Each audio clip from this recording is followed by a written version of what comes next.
మరి పరాయి వాళ్ళ అలా నిలబడతావేంటి బాబు? మా అమ్మాయి స్నేహితుడు అంటున్నావు. రా కూర్చో.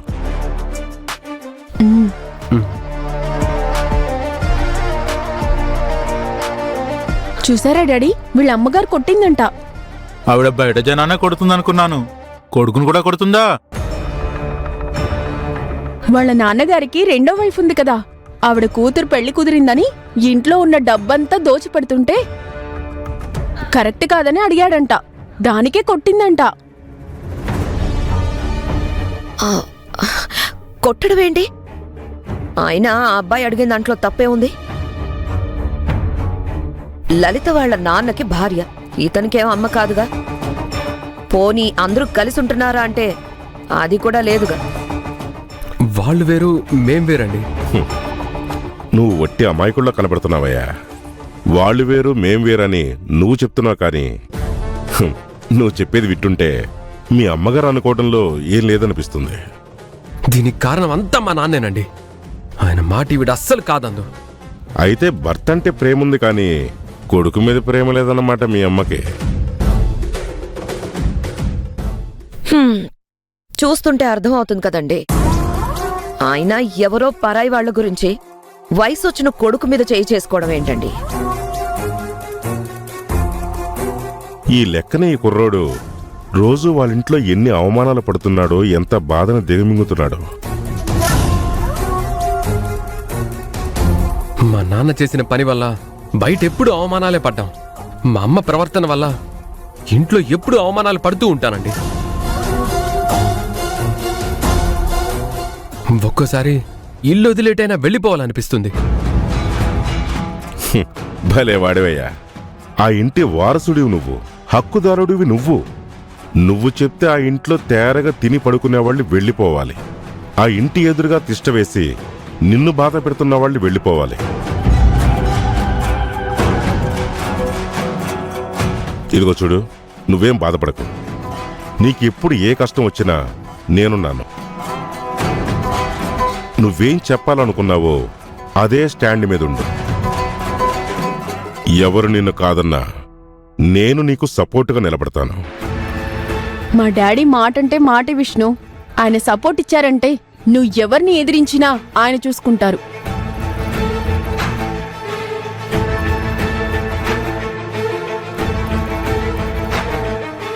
చాలా థ్యాంక్స్ అండి.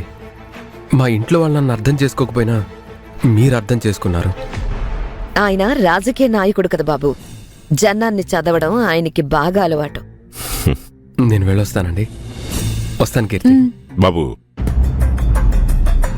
మళ్ళీ చెప్తున్నాను, నీ స్టాండ్ మీద నువ్వు ఉండు, లేదంటే పూర్తిగా చులకనైపోతావు. అలాగేనండి.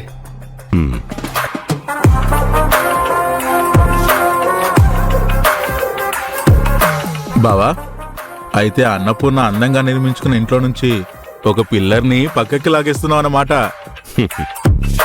పిల్లర్ని కాదురా, వీణ్ణి అడ్డు పెట్టుకుని ఆ అన్నపూర్ణ ఇంటి పునాదులు కదిలిస్తాను చూడు.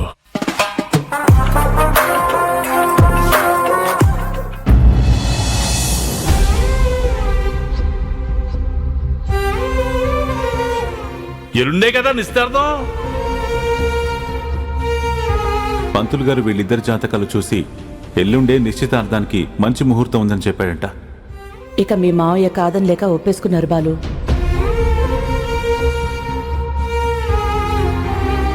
వేద నిశ్చితార్థం ఏర్పాట్లన్నీ నువ్వే దగ్గరుండి చూసుకోవాలి.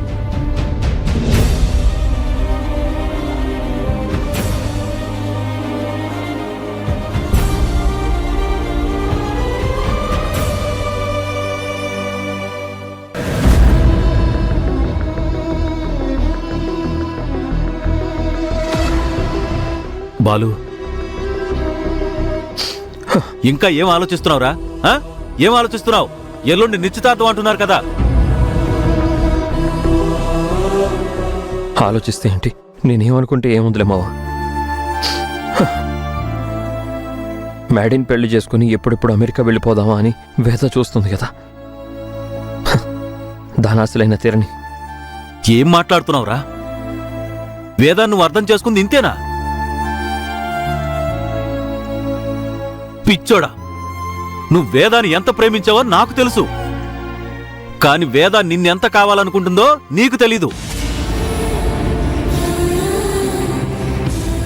వేద మ్యాడీతో చనువుగా ఉండడం, మధ్యలో నువ్వు రావడం, నాకు ప్రైవసీ కావాలి అనడం వాడి మీద ఇష్టంతో కాదురా, నువ్వు బయటపడతావని.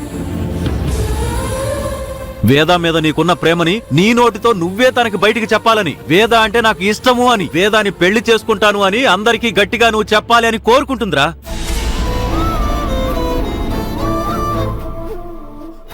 మామయ్య సంతోషం అంటూ, అత్తయ్య ఆనందం అంటూ నీ ప్రేమని త్యాగం చేయడానికి సిద్ధమయ్యావు కాని తను ఆడపిల్లరా. వేద నీ అంత త్యాగం చేయలేదు. తనకి నువ్వు కావాలిరా, నువ్వే కావాలి.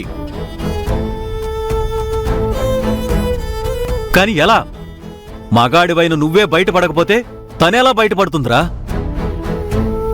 నువ్వు చేస్తున్న పనికి మూల కూర్చుని ఏడుస్తుంటే అవ్వదని ప్రతి క్షణం ఆ మ్యాడీని అడ్డుపెట్టుకుని రెచ్చగొడుతూ వచ్చిందిరా.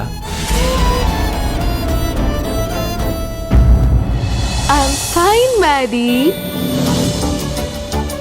థర్డ్ పర్సన్ ఉంటే ప్రైవసీ ఎందుకు అవుతుంది? నీకంటే తనే ఎక్కువ. ఎరా ఎక్కువే, నేను నీ బావని. అంతేకాని చేసుకునేవాడివైతే కాదు కదా. నీ ఫీలింగ్స్ ఏంటో చెప్పావనుకో, నువ్వు ఎలా ఉండమంటే అలా ఉంటా. నువ్వు చెప్పినట్టు వింటాను. ఏమంటావ్? నిన్ను రెచ్చగొడితే పౌరుషంతో అయినా నువ్వు బయటపడతావని ప్రతి క్షణం ఎదురు చూస్తూనే ఉందిరా.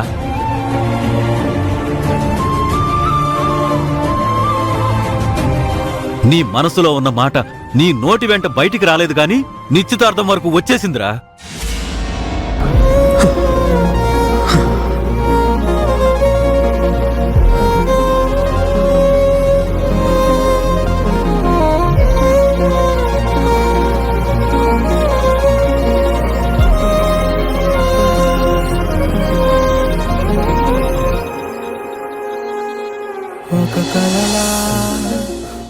మరి నన్ను పెళ్లి చేసుకుంటావా?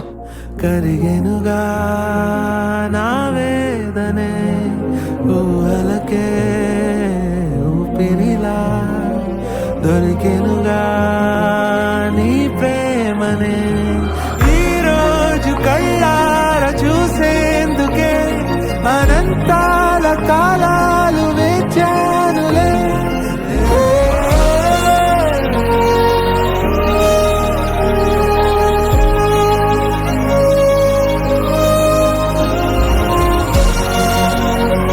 ఇప్పుడు నన్నేం చేయమంటావు జాను?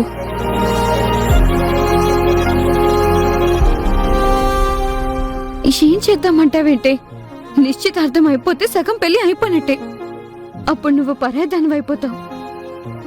ఎప్పటికీ అన్నయ్యకి దగ్గర కాలేవు.